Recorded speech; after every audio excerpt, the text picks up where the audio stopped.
Ma'am तुमच्या बोलण्यातनं ovulation हा शब्द ऐकलाय, तर ओव्ह्युलेशन म्हणजे नक्की काय? बीज फॉर्म होण्याचा टाईम, जे ज्या टायमिंगमध्ये बीज अंडाशयातून बाहेर पडते, ओके. तो टायमिंग म्हणजे ओव्ह्युलेशन. आणि तेच आपण ट्रॅक करत असतो. हे कधी होतं? हां, इन्फर्टिलिटीच्या केसेसमध्ये जेव्हा पेशंट आमच्याकडे येतात, तर आम्ही तो टायमिंग त्यांना सांगतो आणि त्या ड्युरिंग जे एग्ज असतं त्यांचे तो 24 to 48 आवर्सपर्यंत जिवंत असतं.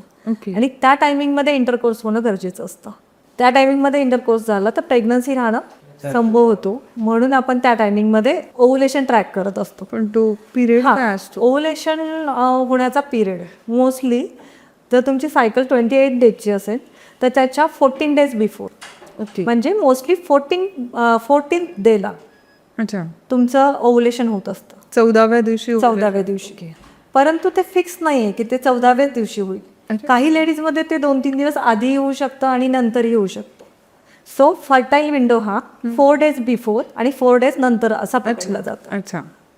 ठीक आहे. जर तुम्ही ओव्ह्युलेशन ट्रॅक करत नसाल, म्हणजे सोनोग्राफी, जे अल्टरनेट डे आपण सोनोग्राफी सांगत असतो आणि चेक करत असतो की त्याच्यामध्ये ओव्ह्युलेशन झालंय का नाही. अच्छा. पण जर तुम्ही डॉक्टरांना भेटण्याच्या आधी जेव्हा प्लॅन करत असाल त्यावेळी जर तुम्ही ओव्ह्युलेशन ट्रॅक करत असाल तर त्यावेळेला तुम्ही पिरियड्सच्या 12th डेपासून पिरियड्सच्या 20 डेजपर्यंत अल्टरनेट डे इंटरकोर्स ठेवणं गरजेचं असतं. ओके.